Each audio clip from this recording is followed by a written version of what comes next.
चलिए आज के इस सेशन की शुरुआत करते हैं। आप सभी जुड़ जाएं और आज के इस सेशन की शुरुआत की जाती है।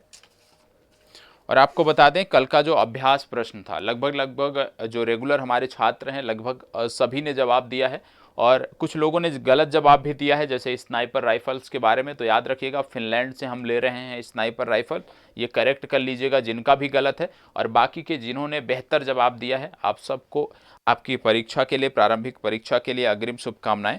आप बेहतर करें, जल्द से जल्द आप सफल हों। और करंट अफेयर्स, जैसे मैंने बोला कि आपका सबसे वीक पोर्शन है, सबसे वीक जो एक महत्वपूर्ण जो पिलर हैं आपके बीपीएससी प्रारंभिक परीक्षा में, उनमें जो सबसे वीक आपका नज़र आता है मुझे, वो आपका है करंट अफेयर्स। और करंट अफेयर्स की वजह से ही आपके जो सिलेक्शन है, आपकी जो चयन होने की जो रेशियो है ना, वो बहुत कम हो जाती है, क्योंकि करंट अफेयर्स में आप बेहतर नहीं कर पाते हो। आपका जीएस बहुत अच्छा है, ठीक है, आप जीएस में बहुत अच्छा करते हो, बिहार राज्य विशेष में आप बहुत अच्छा करते हो, इतिहास में बहुत अच्छा करते हो, लेकिन समस्या आ जाती है करंट अफेयर्स में, क्योंकि वेटेज इसका जो है वो बहुत ज़्यादा है, ठीक है। और आप में से जिन्होंने जवाब दिया है, गौरव कुमार जी ने, रश्मि वर्मा जी ने, सपना जी ने, राकेश कुमार, एस राज, रोहित, अनु रॉय, गुंजन कुमारी, इसके साथ साथ आज़ाद जी और प्रज्ञा कुमारी जी, इसके बाद आरती कुमारी जी का जवाब आया है। तो आप में से जिन्होंने भी जवाब दिया है, बेहतर जवाब दिया है, सिर्फ एक जवाब गलत यहाँ पे आया है, ठीक है, जो कि स्नाइपर राइफल्स के संदर्भ में था, तो उसको आप करेक्ट कर लीजिएगा। वो रसिया से संबंधित नहीं है, फिनलैंड से हम ले रहे हैं, ठीक है। चलिए अब इस चर्चा को आगे बढ़ाते हैं और आज के प्रश्नों को एक एक करके देखते हैं। सबसे पहला प्रश्न आज की चर्चा का, हाल ही में भगवान मुरुगन की सबसे ऊंची प्रतिमा किस राज्य में स्थापित की गई है? फास्ट जवाब दीजिएगा और ध्यान रखिएगा कि जो फैक्ट आपको ना पता है उसको नोट करते हुए चलिएगा। और जैसे मैंने नोट्स बनाने का तरीका आपको बताया है कि राज्यवार आपको नोट्स बनाने हैं, तो नोट्स प्लीज राज्यवार ही तैयार करिएगा। इसको बताओ, हाल ही में भगवान मुरुगन की सबसे ऊंची प्रतिमा किस राज्य में स्थापित की गई है, आपको बताना है। भगवान मुरुगन की यदि बात करें तो आपको बता दें कि भगवान मुरुगन की विश्व की सबसे ऊंची प्रतिमा यह है भगवान मुरुगन की, और ये 146 फीट प्रतिमा है।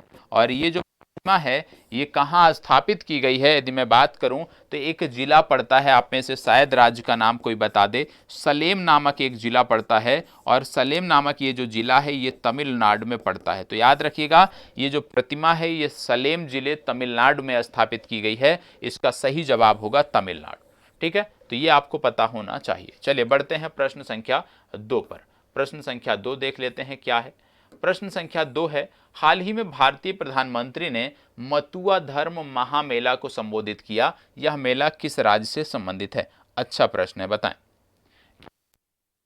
धर्म महामेला की बात हो रही है, ठीक है, मतुआ धर्म महामेला की बात हो रही है। और पूछा जा रहा है क्योंकि इसको संबोधित किया प्रधानमंत्री जी ने, तो कहां पर किया ये आपको बताना है। आपको बता दें, मतुआ समाज के एक धर्म गुरु थे जिनका नाम था हरिश्चंद्र ठाकुर।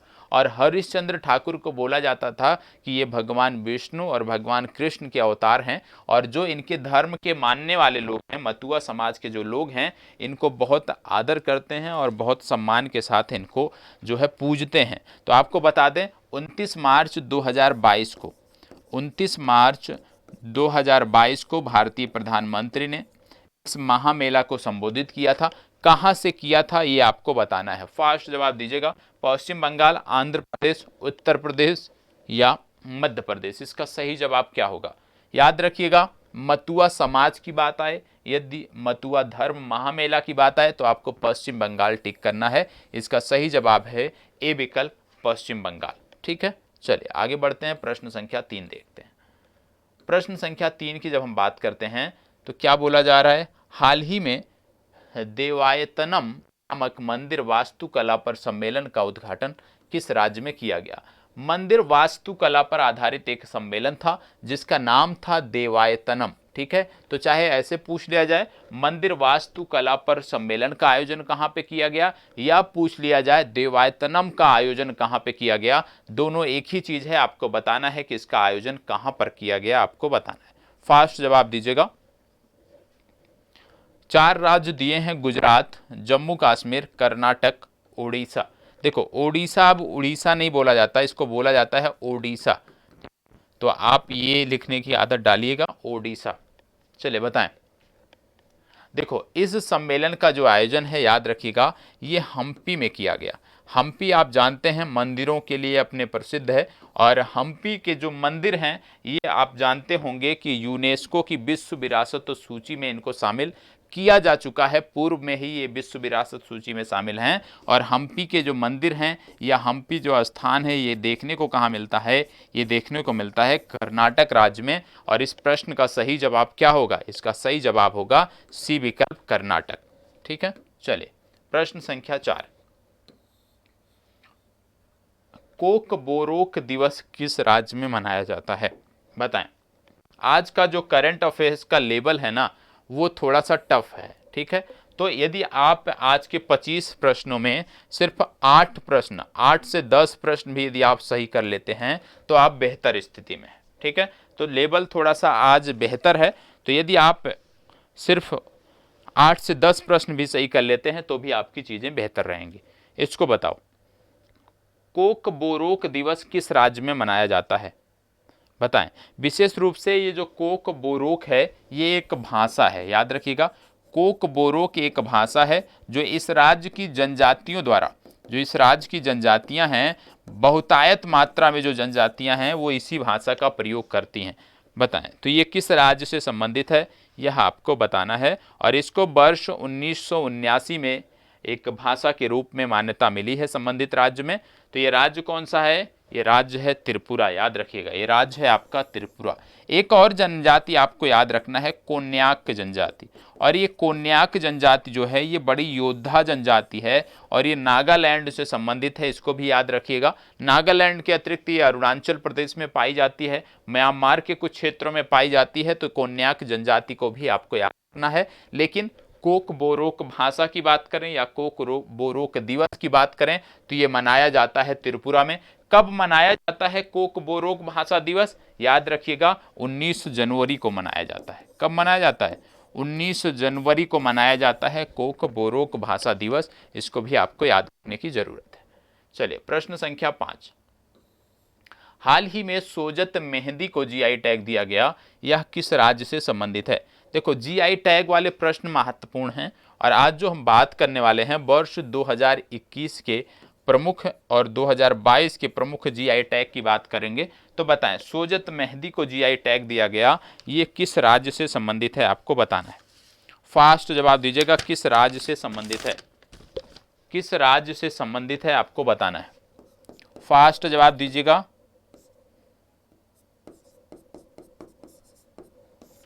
फास्ट जवाब दीजिएगा।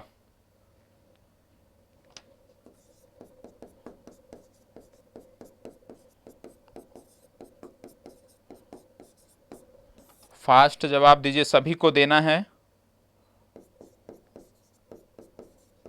और कुछ जीआई टैग के बारे में मैं यहां पे लिख रहा हूं जो आपको नोट करना है।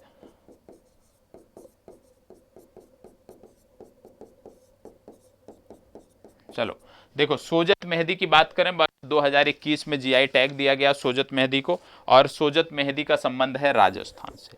यहाँ पे मैंने कुछ और लिखा है जीआई टैग के बारे में, जैसे नागा खीरा, तो ये संबंधित है नागालैंड से, याद रखिएगा। फिर लिखा है सोहराय या कोहबर कला, तो सोहराय और जो कोहबर कला है ये झारखंड से संबंधित है और इसको भी जीआई टैग दिया जा चुका है। ठीक है, फिर लिखा है बाड़ा कोलम, बाड़ा कोलम विशेष रूप से चावल है। ठीक है, और इसके बाद है अलीबाग सफ़ेद प्याज, तो अलीबाग सफ़ेद प्याज और बाड़ा कोलम जो है, ये दोनों जो उत्पाद हैं, ये जो दोनों खाद्य उत्पाद हैं, ये संबंधित कहाँ से हैं? ये संबंधित है महाराष्ट्र से और इनको भी जीआई टैग मिला है। तो इसको भी नोट कर लीजिएगा, नागा खीरा नागालैंड, सोहराय और कोहबर कला झारखंड, बाड़ा कोलम और अलीबाग सफ़ेद प्याज ये महाराष्ट्र से संबंधित हैं और इन सभी को वर्ष 2021 में जीआई टैग दिया गया है। ठीक है, चलिए आगे बढ़ते हैं। इसको बताओ, हाल ही में किस राज्य के ताम्र उत्पाद को जीआई टैग दिया गया? किस राज्य के ताम्र उत्पाद को जीआई टैग दिया गया है आपको बताना है। फास्ट जवाब दीजिएगा, किस राज्य के ताम्र उत्पाद को जीआई टैग दिया गया है? किस राज्य के ताम्र उत्पाद को जीआई टैग दिया गया है आपको बताना है। आप जानते होंगे, हिंट के बारे में आपको बता दूं यहाँ पे, पिछले दिनों मैंने आपको बताया था इस राज्य के कई सारे जीआई टैग के बारे में, जैसे कुमायूं चिउरा आयल, मुनस्यारी राजमा, ठीक है, मुनस्यारी राजमा, कुमायूं चिउरा आयल, इसके बाद भोटिया दन, एरण कला के बारे में मैंने आपको बताया था, एपण कला के बारे में, और रिंगाल क्राफ्ट के बारे में बताया था। तो रिंगाल क्राफ्ट, एपण कला, भोटिया दन, मुनस्यारी राजमा और कुमायूं चिउरा आयल, ये सभी के सभी कहाँ से संबंधित हैं? ये सभी के सभी उत्तराखंड के जीआई टैग हैं जिनको 2021 में मिला है। और तांब उत्पाद भी जो है उत्तराखंड का है जिसको जीआई टैग मिला है। इसके साथ साथ यहाँ पे देख रहे होंगे उत्तर प्रदेश भी विकल्प में आपको देखने को मिल रहा है। उत्तर प्रदेश विकल्प में देखने को मिल रहा है तो आप जानते हैं चुनार बलुआ पत्थर और महोबा पान। चुनार बलुआ पत्थर और महोबा पान, ये दो उत्पाद हैं उत्तर प्रदेश के जिनको जीआई टैग 2021 में मिला है। फिर आप देख रहे होंगे विकल्पों में आपको देखने को मिल रहा होगा पश्चिम बंगाल। पश्चिम बंगाल में आपको याद रखना है सरपुटिया और सरभुजा, ये क्या है? ये मिठाई है जिनको जीआई टैग मिला है। फिर बात आती है तमिलनाडु की, क्योंकि विकल्पों में आपको लास्ट में तमिलनाडु भी देखने को मिल रहा है। तमिलनाडु से संबंधित यदि आप जीआई टैग नोट करना चाहते हैं तो नोट कर सकते हैं करुप्पुर कलमकारी पेंटिंग, ठीक है, इस तरह से है करुप्पुर कलमकारी पेंटिंग, ठीक है। और इसके साथ साथ एक और जीआई टैग नोट कर लीजिएगा यहां से, कन्याकुमारी लौंग।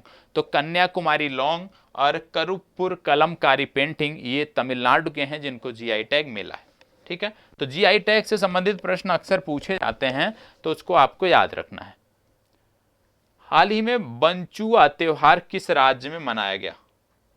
बताओ, फास्ट बताओ। इसको थोड़ा सा यहाँ पे शब्द गलत हैं, इसको मैं करेक्ट कर देता हूं।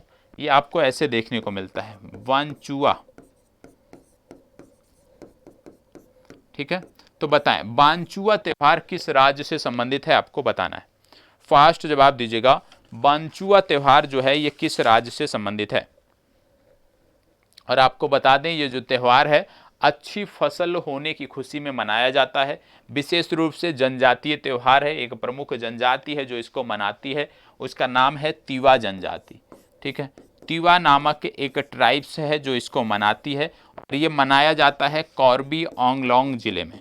कहाँ पे मनाया जाता है?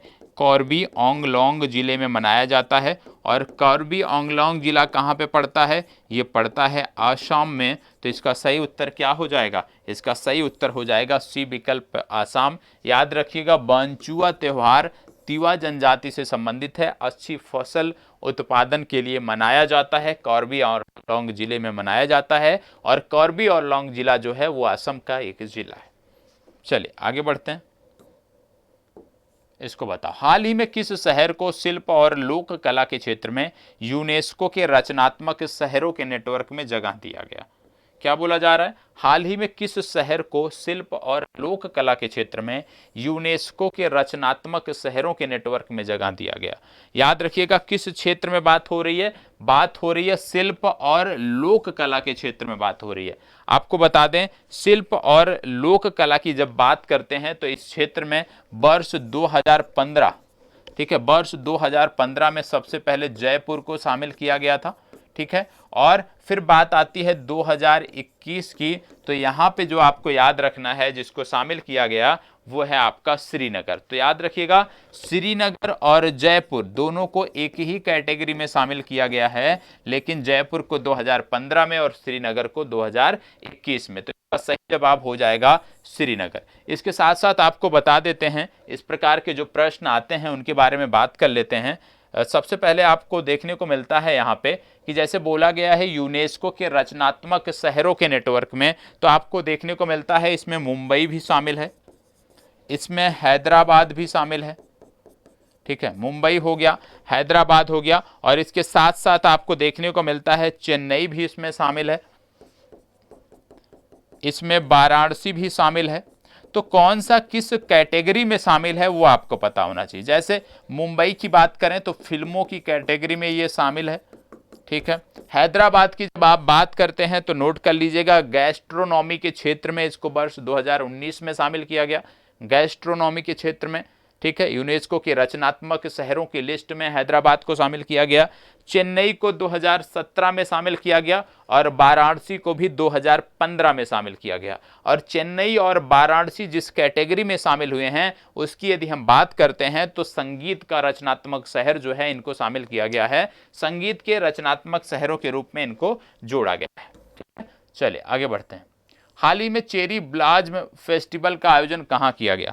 हाल ही में नहीं, अब ऐसा पूछा जा सकता है हाल ही में कहाँ, आगे नवंबर माह में कहाँ होने वाला है, क्योंकि ये जो त्यौहार है ये प्रत्येक वर्ष नवंबर माह में मनाया जाता है। नवंबर माह में होता है, विशेष रूप से इस राज्य में, इस क्षेत्र में एक विशेष प्रकार के जो पुष्प हैं वो खिलते हैं और उन्हीं की खुशी में यह त्यौहार मनाया जाता है। पूरा जो ये क्षेत्र है वो उस फूल की खुशबू से, उस फूल के कलर में कलरमय हो जाता है और उसी के संदर्भ में मनाया जाता है। तो चेरी ब्लॉसम जो त्यौहार है ये मेघालय से संबंधित है, ए विकल्प इसका सही उत्तर है। ठीक है, चलिए इसको बताओ। हाल ही में बोईता वंदना महोत्सव किस राज्य में मनाया गया? बोईता वंदना महोत्सव किस राज्य में मनाया गया आपको बताना है, बताएं। बोईता वंदना महोत्सव किस राज्य में मनाया गया? फास्ट जवाब दीजिएगा। आपको बता दें बाली यात्रा हो गया, नुआखाई हो गया, छाऊ हो गया और इसके साथ साथ कोणार्क नृत्य महोत्सव हो गया। 4 प्रमुख त्यौहार यहाँ पे मनाए जाते हैं। ठीक है, तो बाली यात्रा जैसे मैंने बोला तुरंत आपको पहुंच जाना चाहिए था। ओडिशा की बोईता वंदना जो महोत्सव है ये उड़ीसा में मनाया जाता है। कार्तिक पूर्णिमा के अवसर पर इस त्यौहार को मनाया जाता है। ठीक है, चले प्रश्न संख्या 11। वैश्विक खाद्य सुरक्षा सूचकांक 2021 में भारत का स्थान क्या है? वैश्विक खाद्य सुरक्षा सूचकांक 2021 में भारत का क्या स्थान है आपको बताना है, बताएं। वैश्विक खाद्य सुरक्षा सूचकांक में भारत का स्थान क्या है आपको बताना है, फास्ट जवाब दीजिएगा। देखो इसमें आयरलैंड पहले स्थान पे है। ठीक है, आपको पता होना चाहिए। और भारत का जो स्थान है वो महत्वपूर्ण है, जानकारी दीजिएगा कि भारत का स्थान क्या है इसमें। देखो भारत के स्थान की बात करें तो भारत का स्थान है 71, बी विकल्प आपका सही उत्तर है। ठीक है, चलिए आगे बढ़ते हैं। ग्लोबल हंगर इंडेक्स 2021 में भारत का स्थान क्या रहा? ग्लोबल हंगर इंडेक्स 2021 में भारत का स्थान क्या रहा आपको बताना है। ग्लोबल हंगर इंडेक्स 2021 में भारत का स्थान क्या रहा आपको बताना है। 94, 101, 110, 97, इन कौन सा सही है आपको जवाब देना है। फास्ट जवाब दीजिएगा। और देखो करंट अफेयर्स में जितना आप जुड़ोगे, जितना आप इन्वॉल्व रहोगे उतनी चीज़ें आपकी बेहतर होने वाली है। ठीक है, तो आपको प्रत्येक कक्षा में ज़्यादा से ज़्यादा आपको जुड़ना है, ज़्यादा से ज़्यादा इन्वॉल्व रहना है। चले जवाब दीजिएगा, बताएं इसके बारे में। देखो इसका सही उत्तर है 101। ठीक है, बी विकल्प इसका सही उत्तर है। इसको बताओ, जन निगरानी ऐप किस सरकार या मंत्रालय द्वारा जारी किया गया है? जन निगरानी ऐप किस सरकार या मंत्रालय द्वारा जारी किया गया है आपको बताना है। जन निगरानी ऐप जो है विशेष रूप से मैं बात करूं तो योजनाओं से संबंधित शिकायतों के लिए आप इस ऐप को डाउनलोड कर सकते हैं यदि आप संबंधित राज्य के निवासी हैं। ये जारी किया है जम्मू कश्मीर राज्य ने। ठीक है, तो जम्मू कश्मीर में ये जारी किया गया है जन निगरानी ऐप। और सरकारी योजनाएं जो हैं उसके संबंध में आप ऑनलाइन शिकायतें कर सकते हैं, तो ये आपको पता होना चाहिए। यहाँ पे CBSE बोर्ड लिखा है, CBSE बोर्ड ने भी एक ऐप को जारी किया है, उसके बारे में मैं आपको बता देता हूँ। CBSE बोर्ड ने किस ऐप को जारी किया है, उसका नाम है परीक्षा संगम, पूछा जा सकता है। ठीक है, हालांकि ऐप के बारे में मैंने सब आपको एक सेपरेट वीडियो दे दिया है। ठीक है, केंद्रीय संचार मंत्रालय ने भी एक ऐप जारी किया है, इसका नाम है डाक कर्मयोगी। क्या नाम है? डाक कर्मयोगी। ठीक है, इसके बाद भारत सरकार की बात आती है। भारत सरकार ने एक ऐप जारी किया था जिसके बारे में आपको पता होना चाहिए, इसका नाम था निर्यात पोर्टल। तो ये पोर्टल इससे संबंधित है, निर्यात पोर्टल। ठीक है, तो इस तरह से आपको जानकारी होनी चाहिए। ऐप से संबंधित एक सेपरेट वीडियो आपको मिला है, उसको देख लीजिएगा। इसको बताओ, हाल ही में आया चक्रवात इमनाती किस देश से संबंधित है? इमनाती जो चक्रवात है ये किस देश से संबंधित है आपको बताना है। फास्ट जवाब दीजिएगा, इमनाती चक्रवात किस देश से संबंधित है?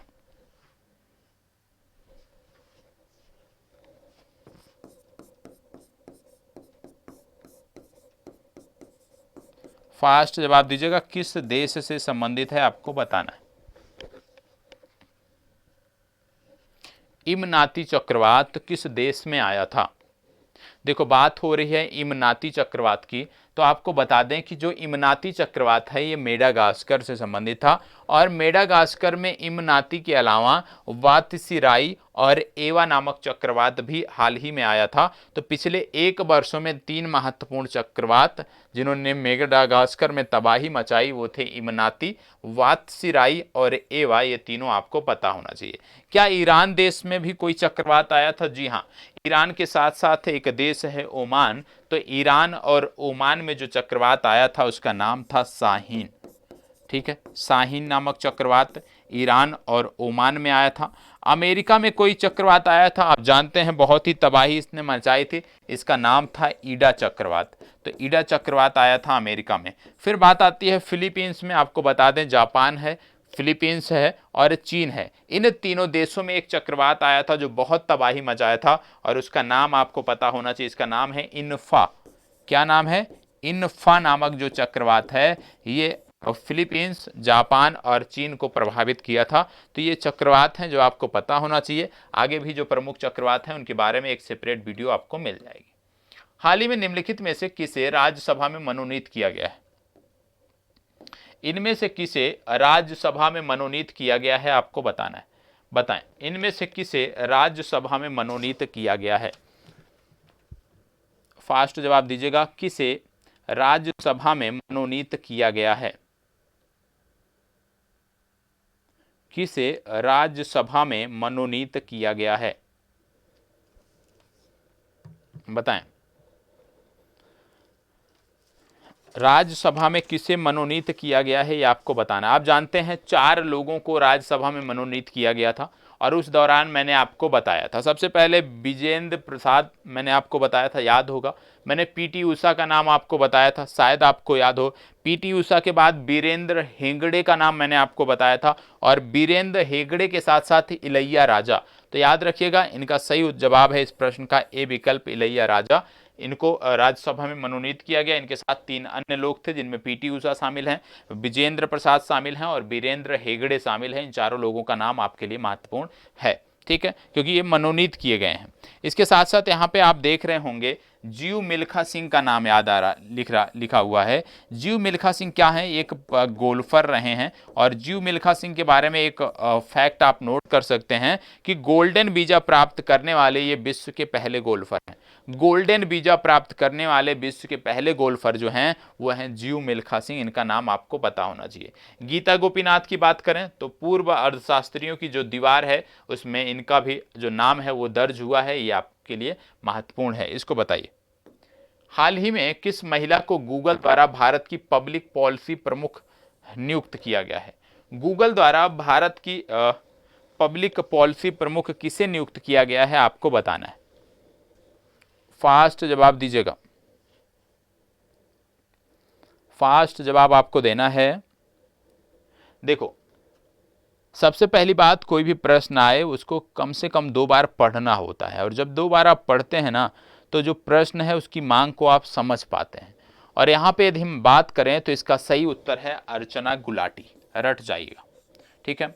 अब यहाँ पे प्रियंका मोहिते का नाम आता है। कई बार मैंने आपको बताया है प्रियंका मोहिते के बारे में कि 8000 मीटर से ऊंचाई की, ज़्यादा ऊंचाई की जो चोटियां थी, 5 चोटियों को इन्होंने फतह किया था, और ऐसा करने वाली ये पहली भारतीय महिला बनी थी, ठीक है। फिर आपको देखने को मिल रहा होगा अभिलाषा बराक के बारे में। अभिलाषा बराक के बारे में आपको बता दें, सेना की पहली महिला लड़ाकू एविएटर हैं ये आपको पता होना चाहिए। फिर बात आ रही है गीतांजलि श्री की, ये आज का होमवर्क है।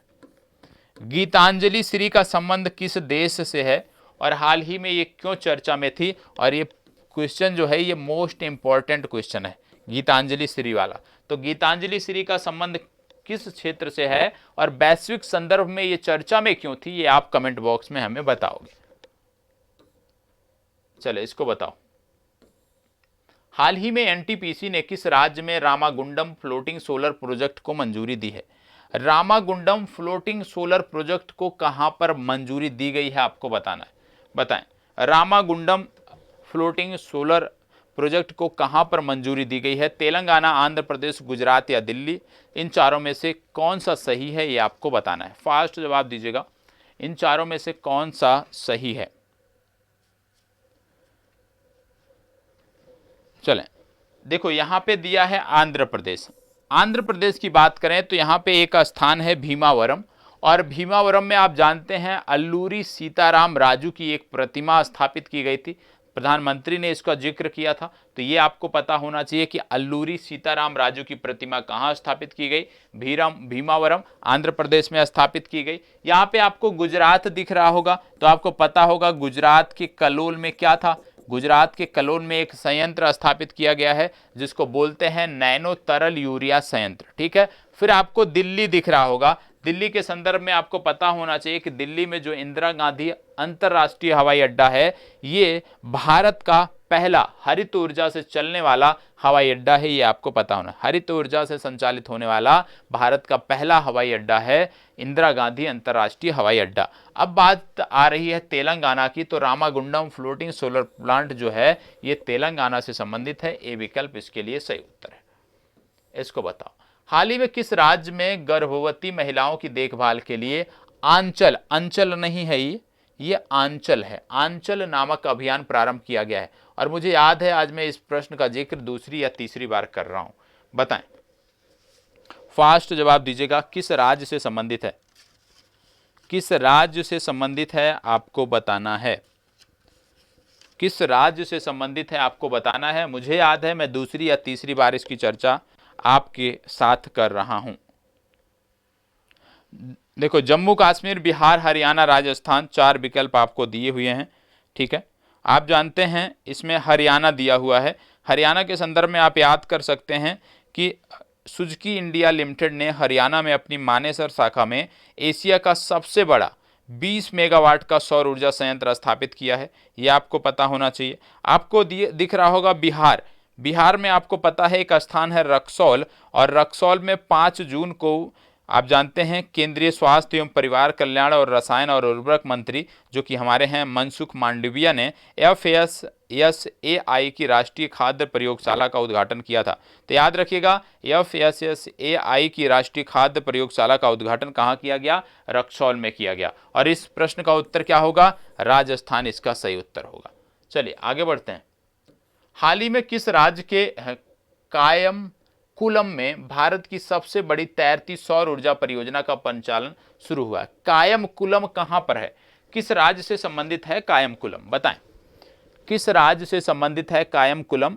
और इसका जवाब क्या होगा ये आपको बताना है। केरल, कर्नाटक, जम्मू कश्मीर, उत्तर प्रदेश, 4 विकल्प आपके पास हैं। इन चारों में से आपको जवाब देना है।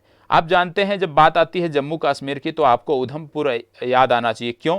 क्योंकि जम्मू कश्मीर में भूकंप विज्ञान वेधशाला का उद्घाटन जो है वो उधमपुर में किया गया था। ये आपको पता होना चाहिए। जब बात आती है कर्नाटक की तो कर्नाटक के बारे में आपको पता होना चाहिए केम्पेगौड़ा अंतर्राष्ट्रीय हवाई अड्डा जो कि बेंगलुरु में आपको देखने को मिलता है। और ये जो हवाई अड्डा है ये भारत तथा दक्षिण एशिया में सर्वश्रेष्ठ हवाई अड्डे के रूप में चुना गया है। ये आपको पता होना चाहिए, ठीक है। Skytrax world airport award है। Skytrax world airport award में केम्पेगौड़ा अंतर्राष्ट्रीय हवाई अड्डे को भारत तथा दक्षिण एशिया में सर्वश्रेष्ठ हवाई अड्डा के रूप में चुना गया है। इस प्रश्न की यदि हम बात करें तो इसका सही उत्तर है केरल। ए विकल्प सही उत्तर है। इसको बताओ, हाल ही में किस राज्य में INS निर्देशक को लॉन्च किया गया? कल इसके बारे में बात भी हुई थी, INS निर्देशक के बारे में बात हुई थी, लेकिन लॉन्च कहां पे हुआ है ये आपको बताना है। कल मैंने आपको बताया था कि garden reach ship builders and engineers ने इसको डेवलप किया है, garden reach ship builders limited ने इसको डेवलप किया है, ठीक है। कल मैंने बताया था। और मैंने यह भी बताया था कि एक सर्वेक्षण पोत है ये INS निर्देशक, कहां पर लॉन्च किया गया यदि आपसे पूछा जाए तो आप बताओगे कटुपल्ली। और कटुपल्ली जो स्थान है वो तमिलनाडु में आपको देखने को मिलता है। ए विकल्प इस प्रश्न के लिए सही उत्तर होगा। इसको बताओ, हाल ही में किस राज्य में देश के सबसे बड़े स्वर्ण भंडार की खोज की गई है? देश के सबसे बड़े स्वर्ण भंडार की खोज कहां पे की गई है? 30 मई 2022 को यह जानकारी दी गई कि जो राज्य है बिहार, बिहार के जमुई में देश के सबसे बड़े स्वर्ण भंडार की खोज की गई है। तो इस प्रश्न का सही उत्तर क्या हो जाएगा? इस प्रश्न का सही उत्तर हो जाएगा बिहार। बी विकल्प इसका सही उत्तर है। इसको बताओ, भारत के पहले सामुदायिक संग्रहालय का उद्घाटन किस राज्य केंद्र शासित प्रदेश में किया गया? भारत के पहले सामुदायिक संग्रहालय, बताएं, सामुदायिक संग्रहालय का उद्घाटन कहां किया गया, आपको बताना है। फास्ट जवाब दीजिएगा। सामुदायिक संग्रहालय का उद्घाटन कहां किया गया, आपको बताना है। बताएं, सामुदायिक संग्रहालय का उद्घाटन कहां किया गया?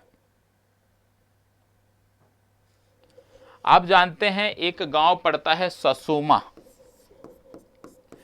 और ये जो ससोमा गांव पड़ता है ये पड़ता है लेह में, ठीक है, और लेह लद्दाख यूटी का एक जिला है। तो ये ससोमा गांव में जो है ये स्थापित किया गया। तो इसका सही उत्तर हो जाएगा ए विकल्प, लद्दाख। गांव का नाम याद रखना है और जिला भी याद रखना है, ठीक है, ससोमा गांव।